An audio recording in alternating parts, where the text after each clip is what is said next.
Welcome to the REIA Now update. Thank you for taking a few minutes out of your day for this. We're going to keep it brief and keep moving rather rapidly today. So with that, we'll get started here. First, we do want to say thank you. Thank you to each of you for participating, for coming, for sharing this out as well. We do want to get the message out, and we want to thank our sponsors specifically. We thank Home Depot and sorry, I jumped ahead of you, Lori. Thank Home Depot for what they do for us and being our sponsor and a key partner in the industry. And just want to say thank you on that. My name is Charles Tassell, and our special guest, Eddie Speed. Real quick, let me give some disclaimers. Even though we're not going to be talking about as much in the realm of financing and investing, I do want to mention real briefly, please get your own financial investment, get your own legal information. We're going to give you some updates, especially today, talk a little bit about some of the legislative issues going on. And there's been a lot of them. In fact, in some sense, there's too many to mention because we'd be here all day.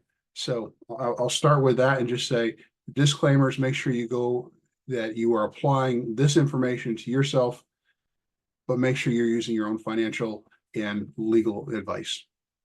With that, let me cut straight into who we are from a broader perspective.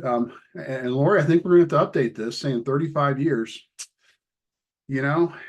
Folks, we're pushing 40. We leave it at 39 for a while, I guess. But National REIA is really here to promote, protect, and educate. And one of the things I talk about, I do a number of interviews. We really have a great resource in our associations. When we have people that are experts in the area, and whether I'm doing interviews with Realtor, Wall Street Journal, Bloomberg, others, we come back to the simple fact that you've got to have a pulse on that local community. And the best way to do that is through your local REIA. And National is proud to support our local REIAs. We look forward to working with everyone, and we appreciate you being here today on that side of it. If you have questions, you can always go to our website at nationalrea.org, and you can look at the local REIA area. Why join? Not only are there all the benefits of sponsorship, there's also where you can click on there and find a local REIA near you and get connected up and get plugged in. That is the best way to go from being what's ROI again to being an actual investor with a portfolio and being safe and secure in your own property. So with that, let's get started with a couple of things. I'm a big fan of Mark Twain's famous line where he says, no man's life, liberty, or property are safe while the legislature is in session. Well, in many cases across the country right now, legislatures are in session. Whether it's short sessions, we've got Kentucky does part-time. There's a lot of legislatures that are part-time.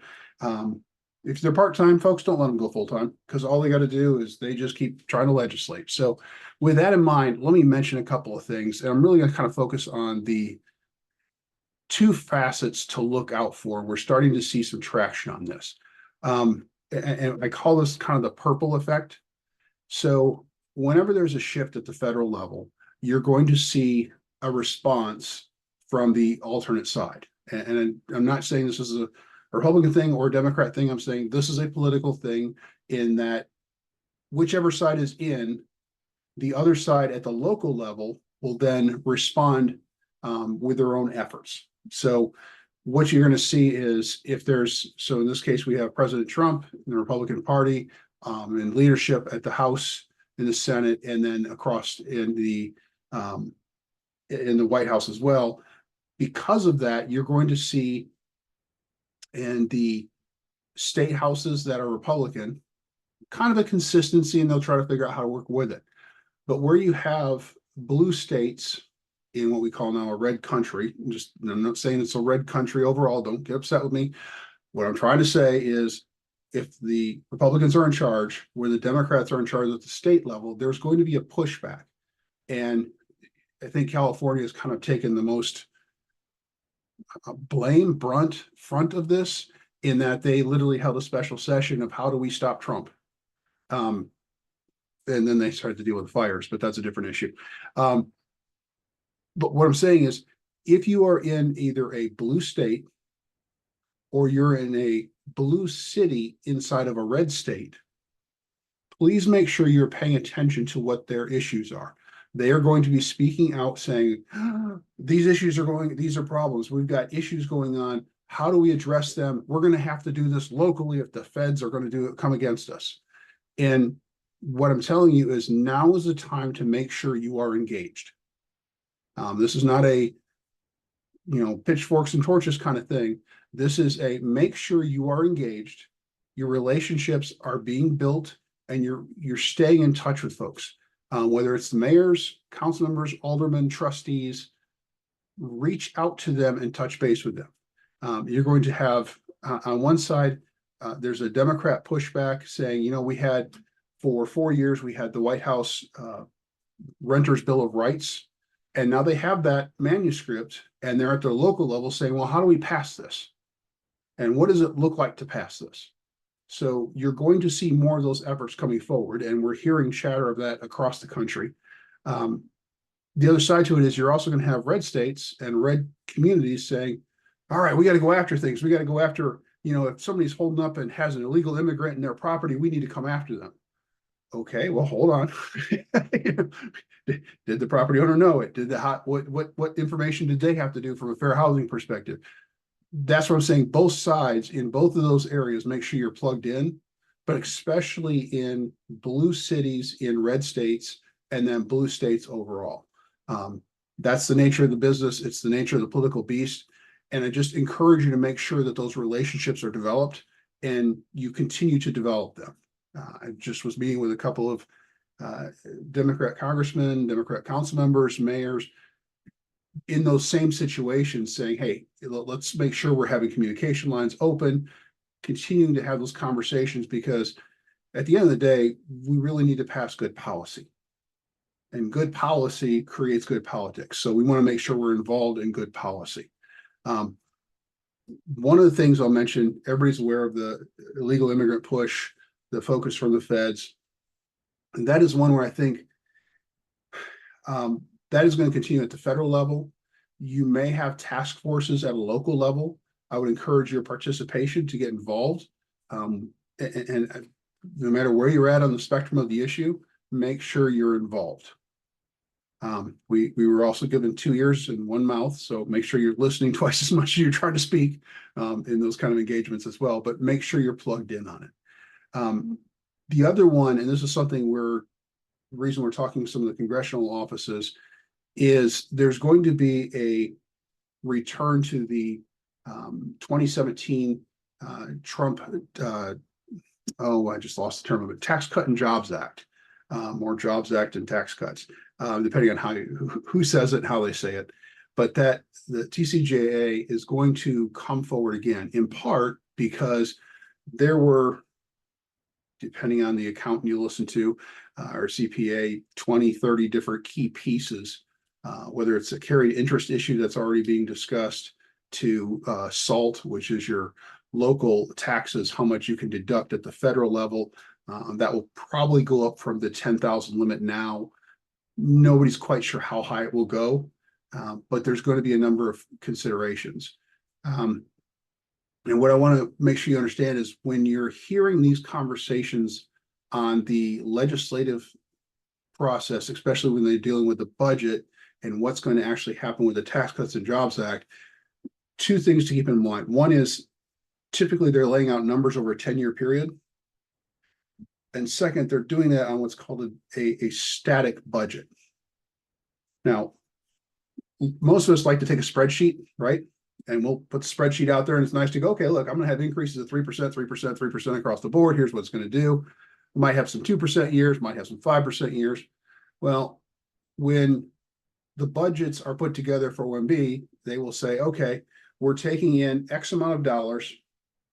And if we raise the SALT limit from 10,000 to 20,000, it's going to cut off X amount of dollars, and that's all there's going to be. And so we just follow that through for the next 10 years. The same is done for tax cuts as well. So there's no understanding, there's no incorporation to a dynamic process in the budget planning to say, you know what? If we lower capital gains, we might actually see more capital movement and then pick up more capital gains tax. Those will be assumptions that will be made and argued for, but they're not actually in the budget numbers that you'll see. So bear that in mind when somebody says, we're going to bring in $100 million and somebody else says, no, you're tanking the budget by $1 trillion. I know those are vastly different numbers, but I'm trying to make a point here. This is the conversation that's going to occur most likely over the next probably 3 months. So from March kind of through June, it will probably go a little bit quiet as it goes back out to the districts during the summer. And then we'll see a re-engagement. And my understanding from the House and the Senate is an intent to pass this in the fall. They don't really want to wait till the end of the year. They want to get it done a little earlier than that. Having said that, best laid plans. That's where we're at with those. So I just urge a little bit of caution on all those pieces.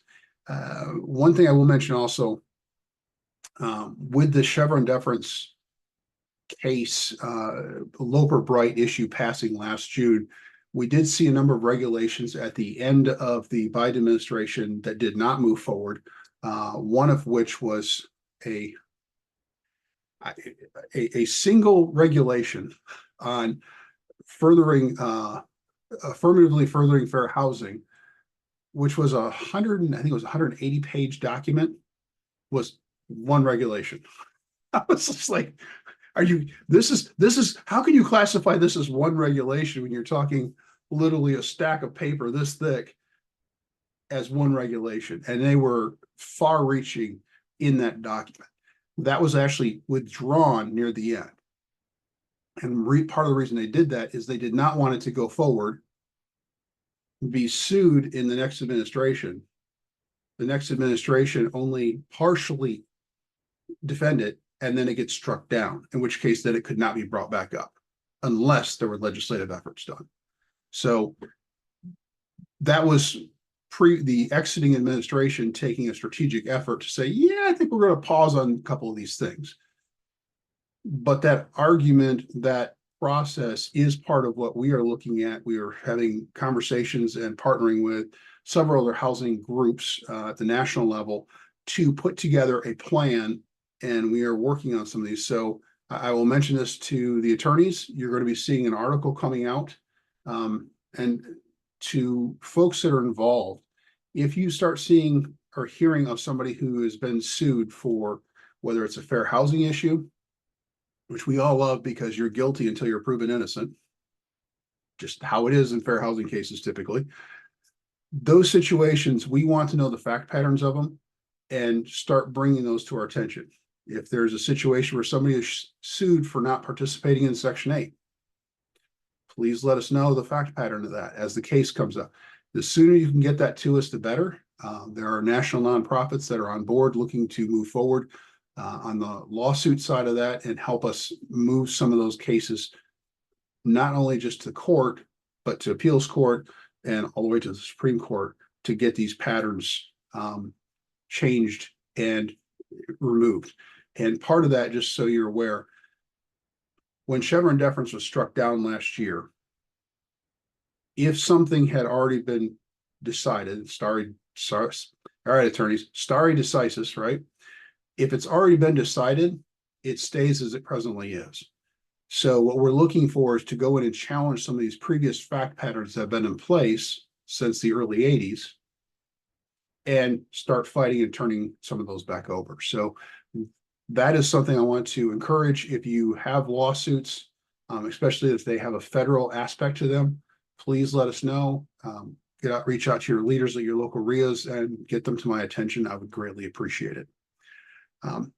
Beyond that, I do want to mention we are still very much involved with the Seller Finance Coalition, and there is an event coming up. If you can share that out, Lori, I would appreciate it. The link on that. We have a little article coming up on this. I think later this month on the 27th, I believe, is an all-day event to help do some fundraising for that. This is something that is going to be, again, it's a fundraiser effort, but it's a way to say, here's a way that you can plug in, you can participate, help raise money, and everybody that's participating in this, and it's kind of I like the contest here because we talk about this, right?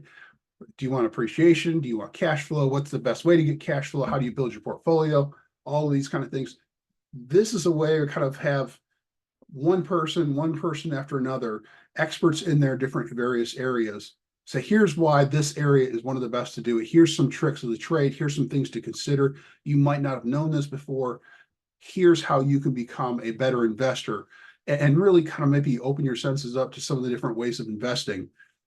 And all those funds go into help with a lobbying effort on getting seller financing opened up a little more. And we are in a good position for that. One of our key sponsors is actually committee chair this year. So that always helps move things forward when you've got that position. So just want to encourage you, if you get to take a moment, you can always scan that with the URL there, excuse me, the QR code, and go straight into the process of participating. So we'll look forward to seeing everyone there. Hopefully you can join us.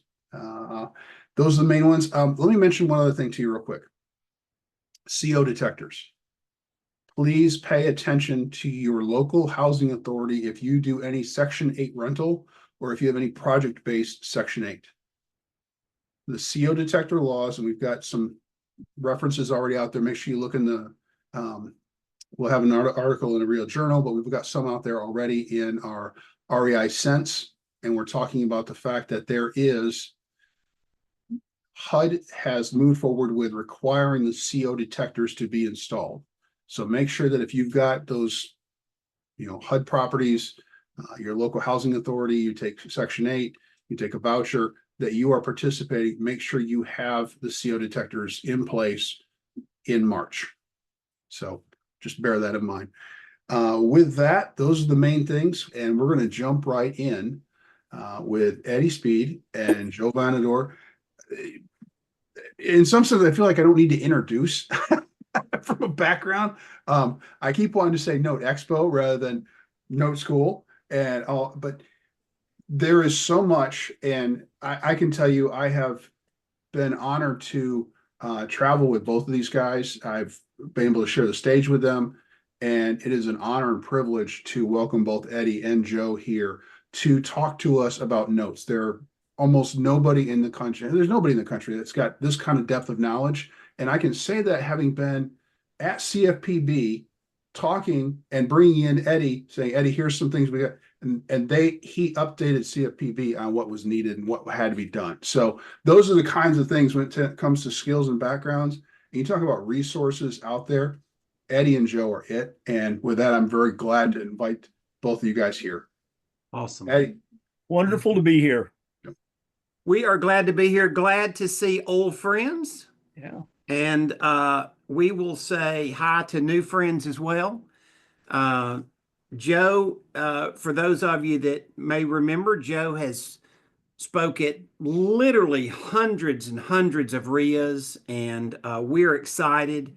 During the virus, things got a little different, and so we kind of refocused what we did, but we realized that the one thing that we did not want to do is permanently eliminate our status with the REIAs, or our impact that we thought we could have with the REIAs. So we're honored to be here.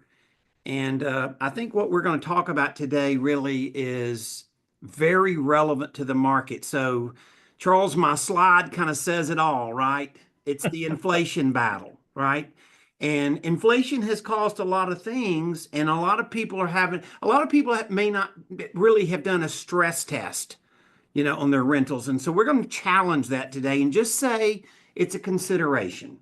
Right. And there's every dog has its day, and we think the note market is pretty dang good right now. So with that being said, I'm going to get started here. Just a disclaimer, Joe and I, neither one are attorneys. We don't play attorneys or accountants, even on TV, Joe. Even on TV, yeah. So seek your own legal advice. But Charles will tell you that I have paid it millions of dollars worth of legal and accounting fees on this subject. So we have gotten the idea from somewhere, but you'll have to get your own legal advice. How about that? So let's start out by what I think is a really relevant thing, and that is reading the signs, right? There is a time to buy. There's a time to buy in the market.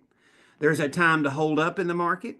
Yeah. And then there's a time to sell in the market. And we're going to produce some ideas today that may inflect one of these things depending on what you do and depending on where you are in the market. So the three things that we're going to cover today are converting your rentals to notes, Yeah. converting your existing rental properties to notes, financial modeling techniques. We're going to show you some kind of cool ideas, I think, about that, hopefully, and then buying notes versus rentals. So if you had $250,000 to invest, what would you buy, right? Now, I think most people on here have seen this before, but this is the idea of the glass jar. And you've got a little sand, and you got some big rocks, and you got some little rocks. So if you take the glass jar and you pour the sand in the bottom, and then you pour the little rocks on top of the sand, and then you pour the big rocks on top of that, guess what happens? Doesn't fit. They won't fit. But if you take the exact same rocks and sand and you change the order of events, then they fit. And we believe that's what financial modeling is. We just simply are using techniques to apply the right thing at the right time, right? And we think that's really the difference in the market. So unlocking success with three pillars of time. Three pillars of time. First of all, timing, market timing. You cannot beat the market. I've been in this business 45 years. You can't beat timing. Yeah. Timing will beat you, but you can't beat timing, right?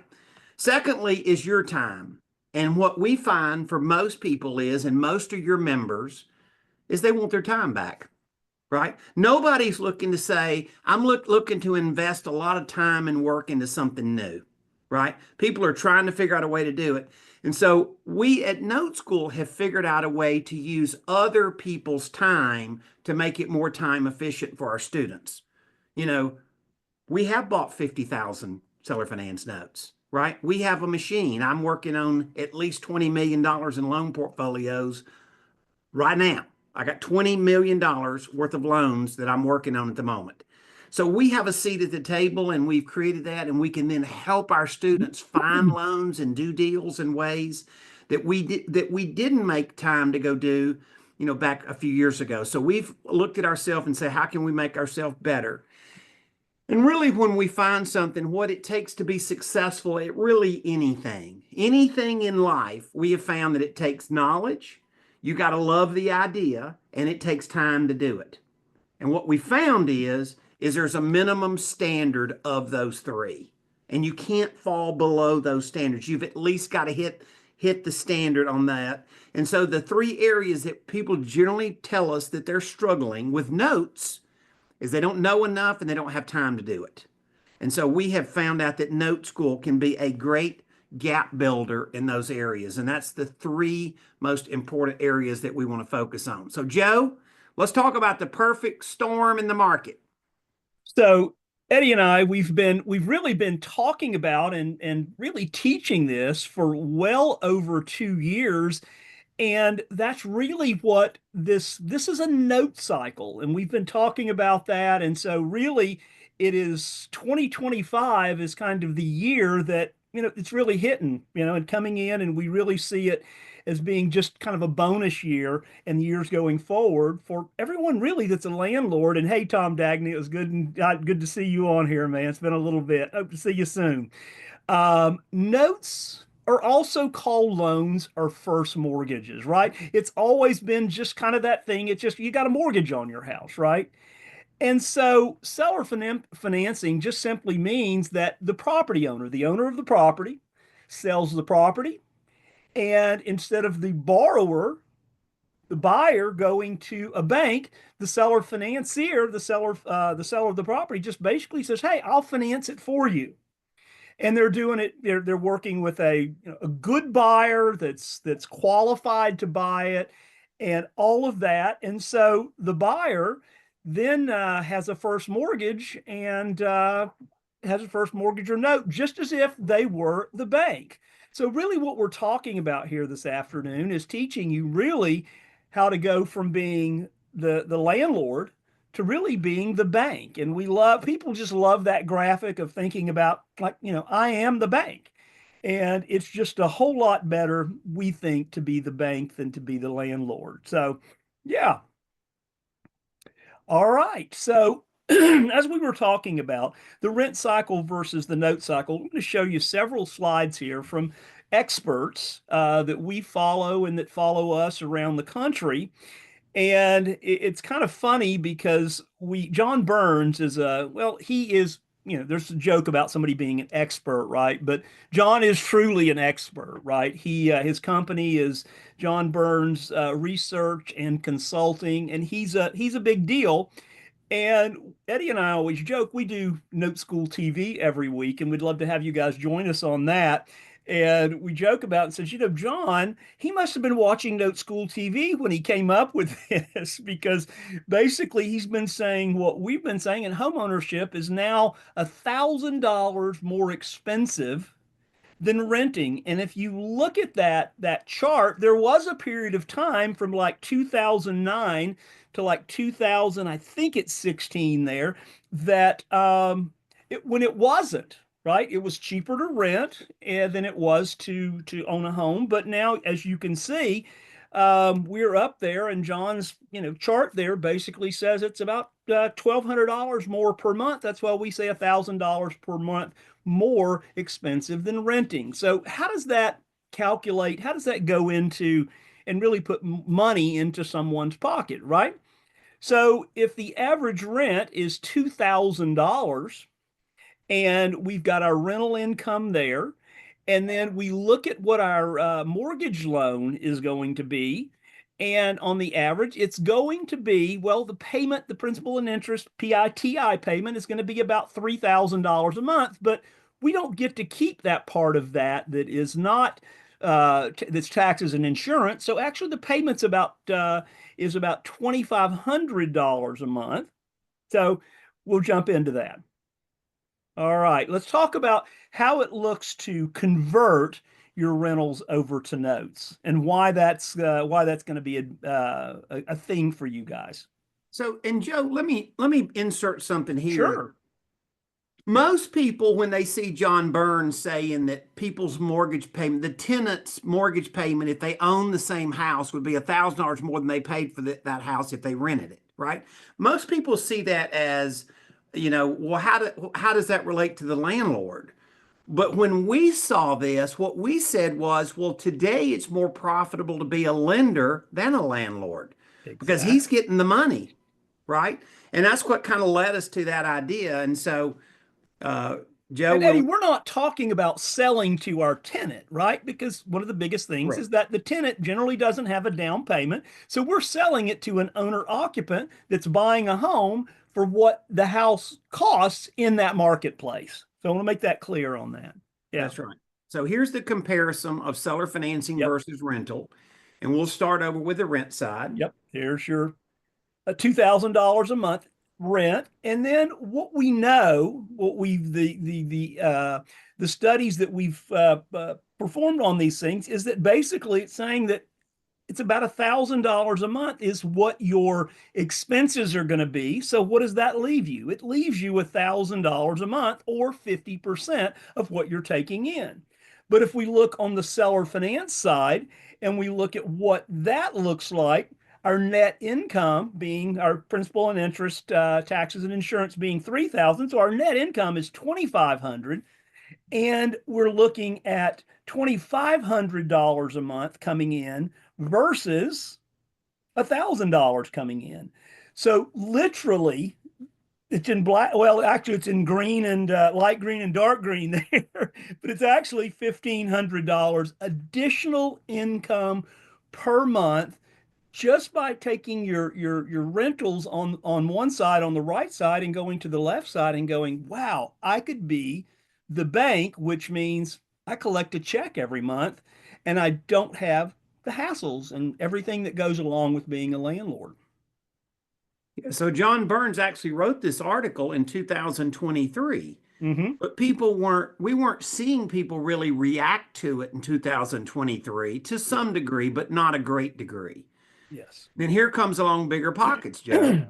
Yeah, so this is a computation of 19 different cities, and this is the rent versus the mortgage.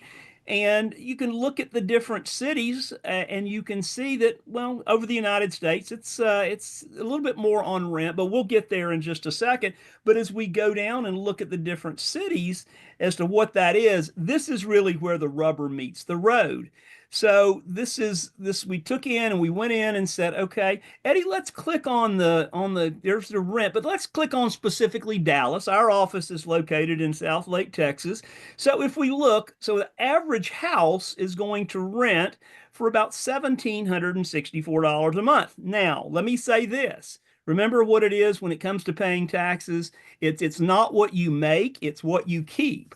Well, if we know the rent is 1764 and we're going to keep about half of that, which is a little less than 900 bucks a month, but as we slide over from the left to the right there, what we see is that, okay, if we've got just a mortgage payment after a down payment at a 7%, but what we're really talking about is we're talking about selling to what we call a penalty box buyer, and there's a pile of that, and we can talk more about that in another conversation. But these are folks that are great. They have money to put down. They have good credit. They're just missed because of the mortgage credit availability. They're entrepreneurs, they're gig workers, they're subcontractors, and people like that. But when you go over there and you look at that non-QM, non-qualified mortgage rate, it's what we're going to be, seller financing this for. It's at 9%. So you've got Yeah, a non-QM mortgage payment of $2,447 a month, and that's a $366,000 house. And then right next to that, to the left of that, Eddie, we're getting a $62,000 down payment. Remember, we're not selling to somebody that has no money. We're selling to somebody that has a good down payment. and we just simply followed Bigger Pockets' article and we That's all we built the did. spreadsheet based on what they described. We didn't make up these numbers. These are Bigger Pockets numbers. Yeah. But Joe, if we go down through it and we look at if Yeah. we sold it and carried that mortgage, it's the same thing that the spreadsheet said, but look at that. Yeah. So we've got 300, we've got $62,000 in cash today, and we've got $2,447 a month for the next 30 years being the bank versus a little less than $900 a month if you want to be the landlord. And here's the comparison, guys. It is what these are just numbers, right? There's your rent and your 50%. So 1764 minus half of that. Your seller finance payment there at 2447. Now you are going to come up with a $30 monthly loan servicing fee. But Eddie, we could have our borrower simply pay for that, right? That's legal. Because they don't have a lot of other junk fees. So we're looking at $882 a month coming in versus 2417. So we're literally making $1,535 a month, and you can be the Bank of Charles, right? You can be the Bank of Eddie, the Bank of Lori. So you're receiving a net monthly chunk or payment without having to worry about the other things that happen with the house. Same house, Same just a house. different use. It's kind of like that glass in the sand, right? Yes. It's the same house.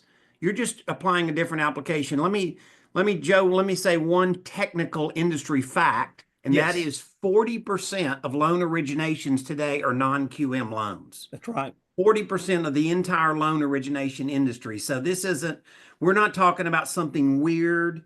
We're not talking about something, we're just saying if you just charge non-QM rates, Right. like a traditional mortgage company, and you sold to 40% of the people buying a house today, they're getting a non-QM mortgage. We're just saying you just decided to be the mortgage company versus a landlord. That's it. That's it. Now, here's the contrarian slide, Joe. Right, exactly. Let's do the profit analysis, right? So there's our loan payment coming in, our net payment of 2417 minus you got half the rent payment, right? And then you've got 1535. So Eddie, in your first year, you have an additional, not just, but an additional $80,000, 80,720 bucks. Let's just be precise on this. And then you've got $1,535 per month extra coming in. Actually, that's your net. Actually, what you have coming in is 2417, right? That's This extra. is not the money you get. This is more money you get. That's right. That's And right. in And first over the 5 years, first 5 years, $150,000, yeah, right? that's it. That's it for Over the sure. life. But because the contrarian says, yeah, but I don't get appreciation. And Note School says you get appreciation, you just get it now. Yeah, I mean, you're looking at 24 times 12, I think, is about $30,000. So, yeah, you're getting it every year, right? It's great. Not having to wait. All right, so the next area we're going to talk about. So the first area we talked about is taking your existing rentals and repositioning yourself in the market and seller financing your rentals and kind of stress testing it, right? And kind of saying, at least draw an awareness to what's possible. And once again, that's not saying that everybody is going to go dump every rental they have, but let me say that that math is going to be true in most every market. And Joe and I run these models for students that are members of Note School, and we run this model in hundreds of different cities on a regular basis, and the Dallas math's about going to run true in most every market. Yeah. Yeah. So the next area that we're going to look at is buying notes versus rentals. So what if you just took your money and you did something else with it? Like what could that look like? And the question is it really possible that you could earn 3x the money in one strategy versus the other? So if you had $250,000 that you investment dollars, what are your options with the money? So here's a house, $250,000, and I picked Dallas again because it's a middle market. It's right in the center. That house rents for $1,800 a month. So $250,000 cost, $1,800 gross rent per month. Or I could take $250,000 and go buy a first mortgage and have a first mortgage on somebody's house. Now, by the way, that house that's cost $250,000 is worth $250,000. There's no cushion. But on a note, if I pay $250,000 for a note, the property may be worth $350,000. So there's quite a cushion between what I paid for the note and what the collateral is worth. God forbid that something go bad. So I have a cushion factor, not just additional income, right?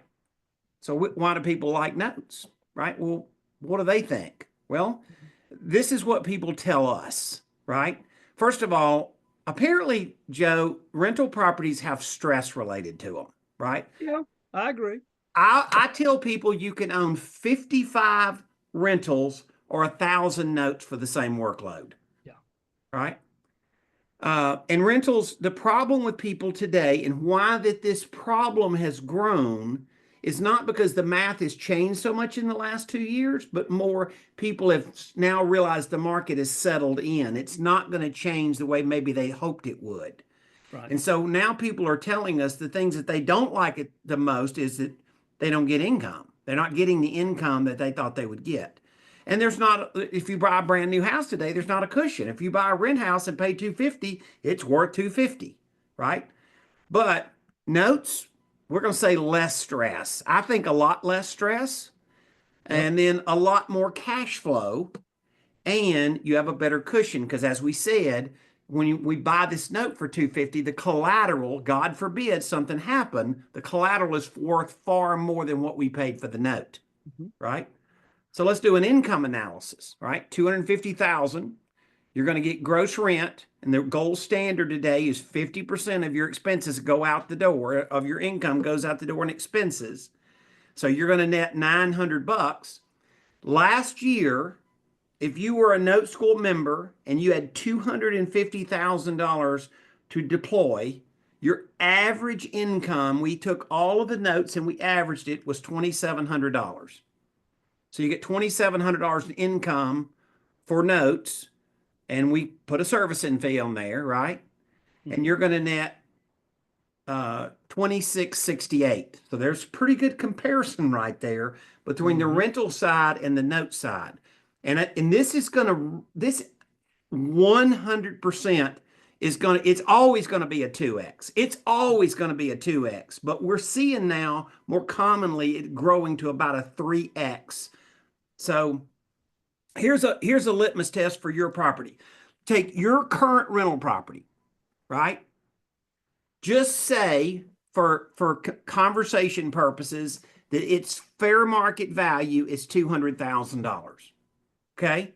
Then take your real net operating income. And people say to me, if you want a real number, you take last 3 years and divide it out over to get to an annual number. Yes. If your net income is $8,000 per year, well, congratulations, Charles.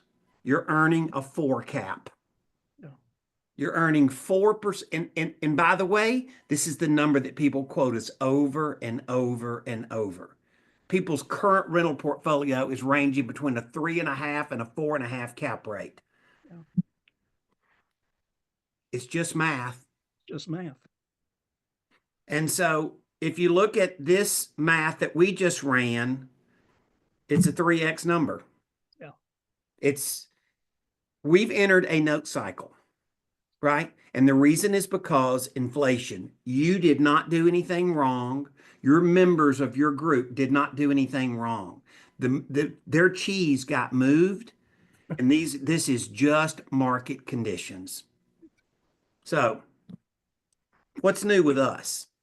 Well, Charles has known us for a long time. Yep. And we have always run a real school of doing notes and doing it right. And we still are a very, very active note buying company. So Joe goes out and speaks at these groups.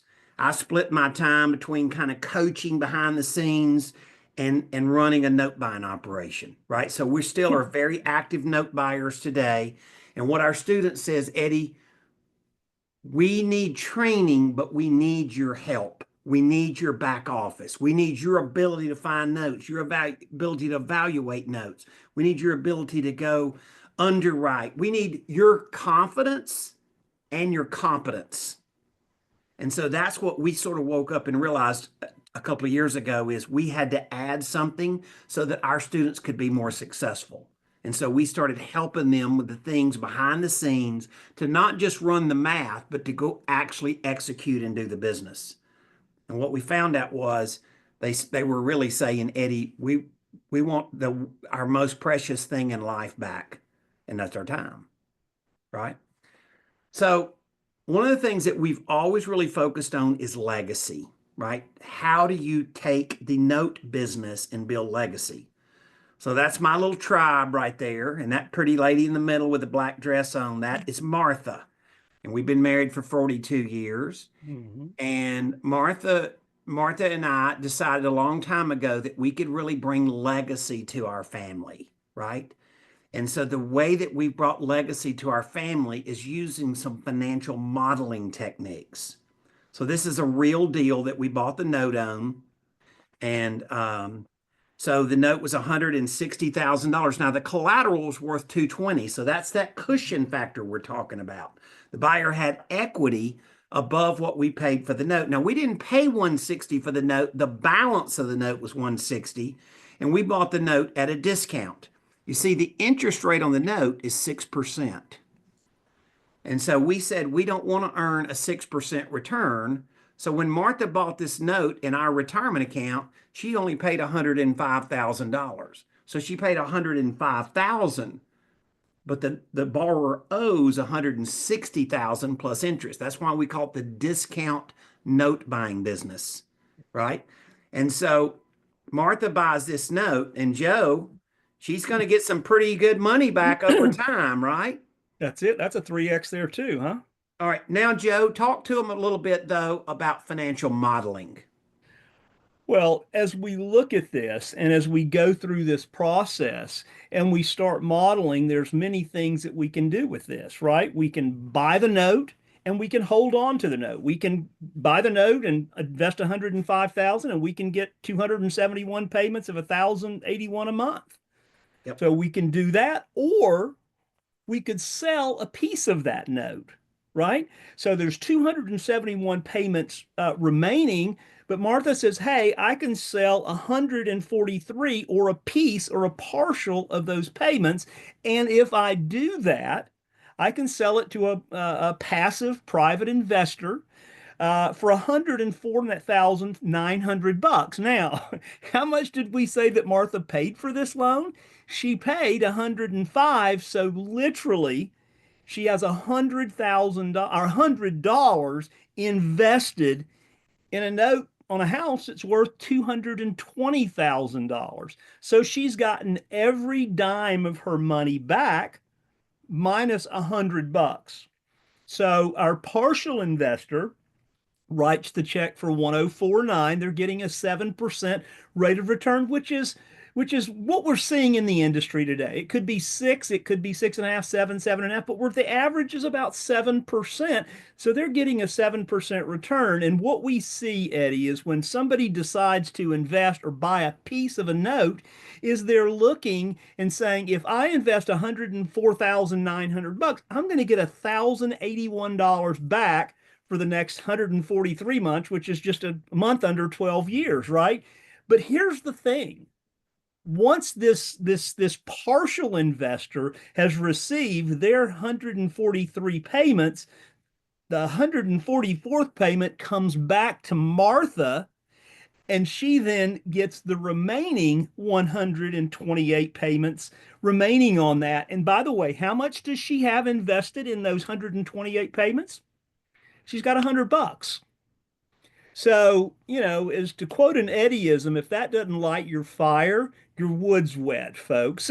But yeah, that $100 investment then yields, over time, $138,368. And we always get the question, Eddie, well, what if the borrower pays it off early? That's great because we all get paid early, right?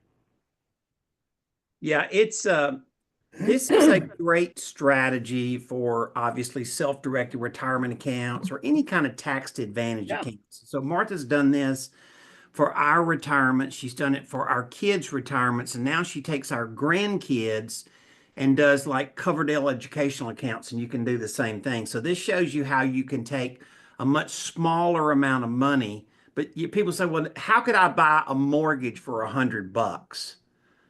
That's how you do it. That's how you do it, right? Right? Yeah.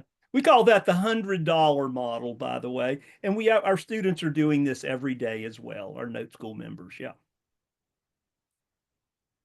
So, Joe, this kind of just transition and shows them, where the money's at. This note seller, which, by the way, we probably helped Martha find that note seller, right? Yep. Martha's not out there running an advertising campaign finding notes. And then she pays for the note and she gets a cash flow. Then she finds this partial investor and strips off the front payments.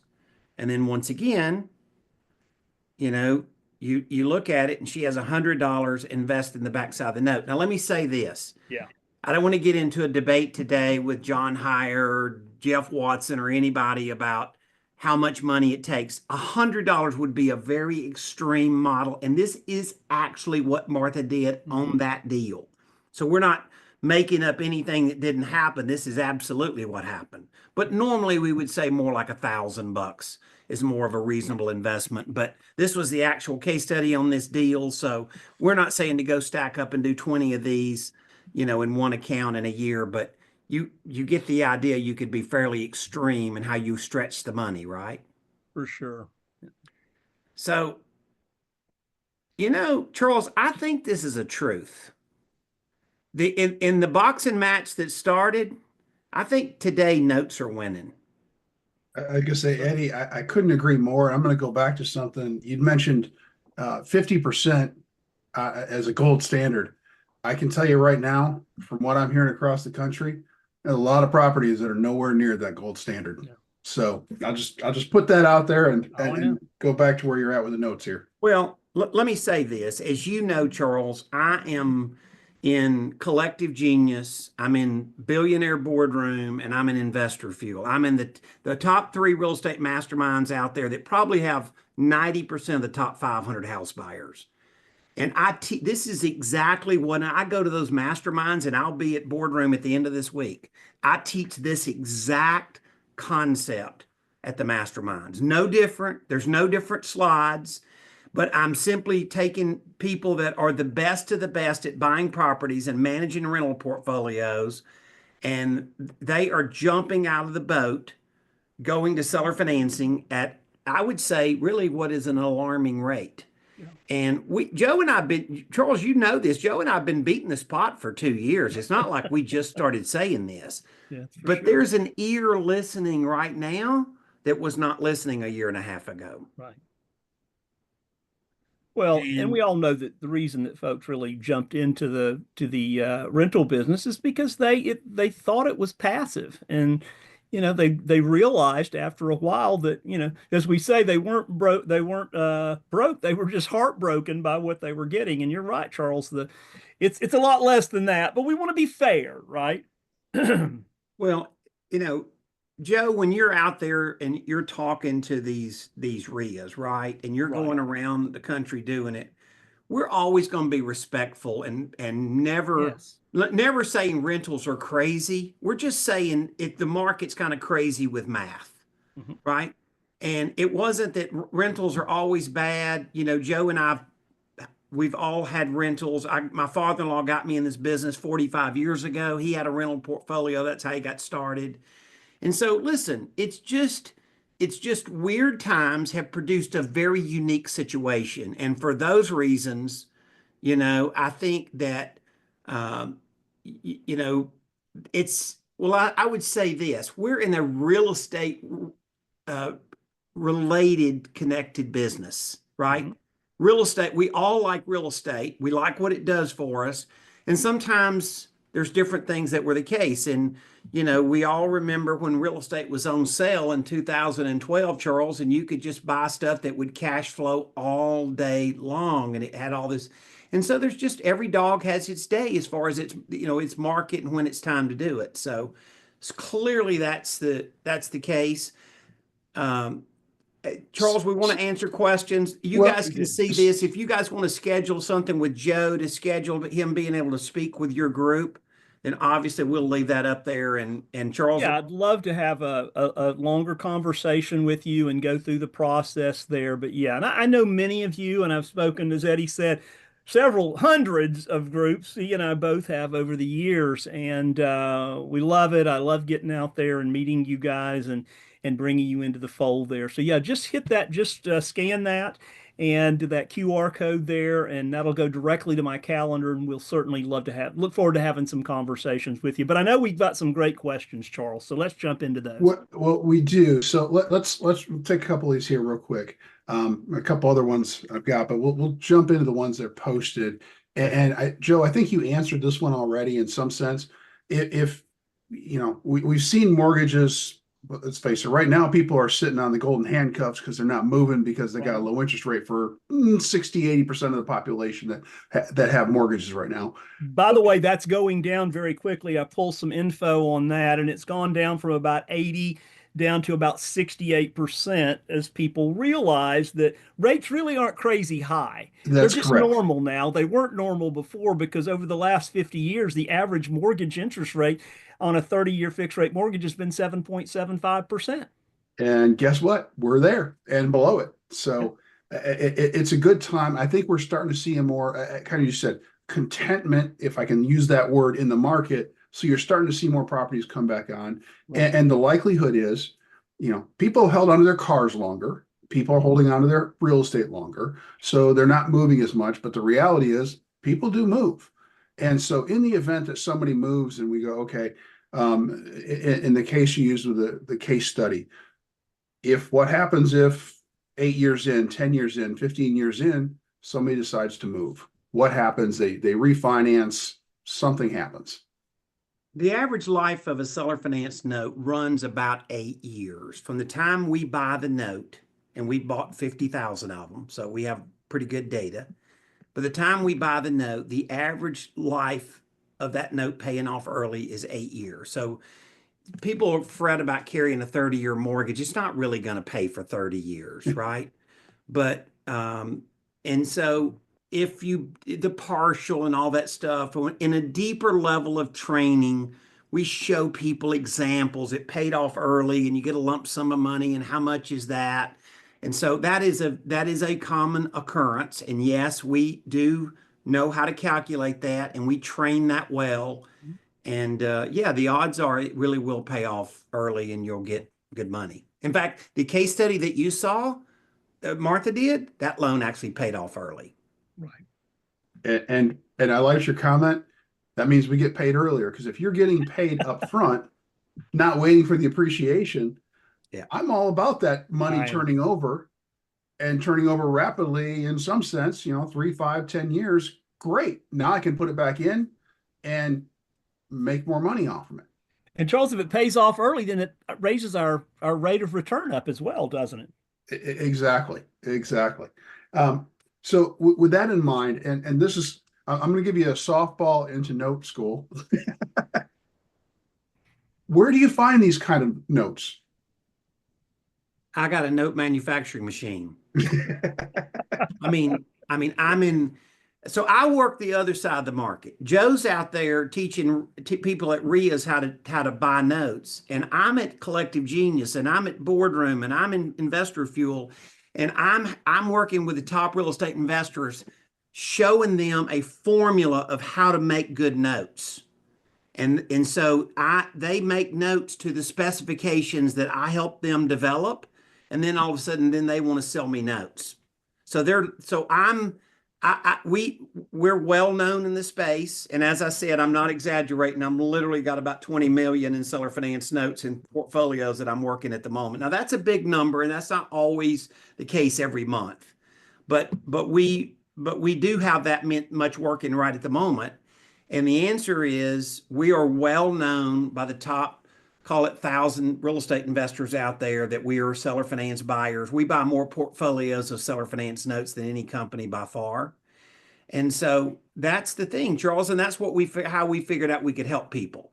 Like how do I go find? There's 100,000 seller finance notes created every year, and I like to think that I'm working on the bottom 20% of or the top 20%, right? The best 20% of the notes out there. That's the pool of notes we're working in. So that's really, that's where Note School really figured out we could help people, is not just how to do it, but a way to go do it. Yes. Well, and just like with any other real estate situation, let's face it, sometimes our best deals are because somebody says, hey, my business situation, my personal life, something has changed. I need cash now. I need to exit this property. I need to exit this business, exit this deal. And guess what? If you're there with the cash, you've got the opportunity. And Eddie, Joe, I know you guys have built that reputation and built the readiness to move on those types of loans and deals. That makes it so that more people are going to flow your direction. And that means that everybody who's participating with you in Note School, and having been to several of those Note Schools and watched parts and pieces and seen a lot of it, I can tell that there's a good flow there, because they're coming back and they're saying, man, this worked great for me. Yeah. So along those lines, you gave the example of the case study. Share some of that. Share some of the wealth stories. How much have people in? And I'm not asking you to, give me Pollyanna, but you've had members, and I know you do this because I know you've had them come up and testify and say, I'm a school teacher. I was a secretary. I'm a nurse. I think that was one of the most recent ones. And here's what I was able to do and start building wealth. Well, the financial modeling we teach is you wouldn't accidentally figure that out, right? Joe and I've been doing it for decades, so it's not super hard for us to think about it, but it would have been super hard for us to think about it initially until we were taught. Mm-hmm. And that's why we built a school, is to go teach people what we now understand. Right. And so you can be that school teacher, you can be that retired pilot, you can be that former landlord, and you can go duplicate this process. But first of all, you have to learn how to do it. Note School is simply one thing, guys. It is a compression of time. That's all that it is. Yeah. There's nothing. We're not smarter than anybody else. We don't like none of that. it's just a matter of we have decades behind us now that we've learned things, and people are asked. They say the richest people in the world, the one thing they want more than anything else is a compression of time. Mhm. And so we figured if the richest people in the world want it, why wouldn't everybody want it? Right. That, well, I greatly appreciate you guys coming out, taking the time on this. Eddie, Joe, final thoughts, encouragements for us. I know even as this comes out, we've got a event coming out for Seller Finance Coalition coming out next week. There's a great event there, and we've got that earlier in the presentation. We recorded this, but I do want to mention or ask you, is there anything else you want to mention? I'll go first, and then Eddie can wrap us up. So, Yeah. listen, I look forward to to coming to your group. I saw that Lori typed in there a minute ago saying, "Hey, the way you can learn more about notes is to actually have Joe come out and talk at your REIA." And certainly, I would love to do that. Spend some time with you, sit down with you, spend some time with the group, and just go over the opportunities that are out there. I mean, that's what we're all looking for, are the opportunities and something that makes sense to us with freedom and with time. So with that, I'm going to yield the rest of my time back to Eddie, and we'll go from there. Well, those of you that know Joe, and I'm looking at this screen, and Joe and I know many of you well. Yeah. Anybody that Hey, knows Jane. Joe, yeah, Jane Garvey. Those of you that know Joe well, you know how sincere he is. You know what he first of all leads out every day. I can tell you this, that his number one is our students being successful. Absolutely. And we take pride in the fact that we really are guys in the business and, do it, still do it a lot, and that's why I spend a lot of my time on the note buying side, obviously. But the point is that we do believe the market cycle is something to do with, and we're not going to stick it down somebody's throat. If they're just enamored with doing their rentals and nothing would ever change their mind, then we're okay with that. But we're just saying a lot of people are reaching to us now, saying that we want to reposition ourselves and we want you to help us. And so that's what we're kind of playing back to you guys. And if it makes sense, and obviously we'd love to come share with your group and lead them into some clarity Eddie, let me of what it say, would look like. let me say one other thing. Miss Jane Garvey there, she about 12 years ago, she was the first REIA leader to give me the opportunity to come speak to her group, and I admire her and her tenacity and so on of being in the business, and I appreciate that, Jane, and I know that you know that as well. So yeah, for sure. All right. And by the way, we're more than just, if you want to sell your rentals or everything, we teach you how to do just exactly that financial modeling, and all of the above. So that's it. All right. Thank you, Joe. Thank you, Eddie. Appreciate you guys coming on with this. And again, one of the things we look at in real estate is, look, there's markets, there's times, as Eddie mentioned, you got to pay attention to what's going on. I'm an old biblical person, so I go back to, did you read the times? Did you follow what the seasons are showing? And we are in a different season. So look at your portfolio, look at what your needs are, and see if, NoteSchool and Eddie and Joe can be of assistance. And I would encourage you to reach out to them. They have been great assets. They have helped the industry, and there's been no end of resources that they have poured into the industry as well. And I just want to say thank you guys for that as well. So with that, Enjoy. Thank you. Thanks. all right. Thank you guys. Thank you, everybody. We'll see you soon. Bye-bye.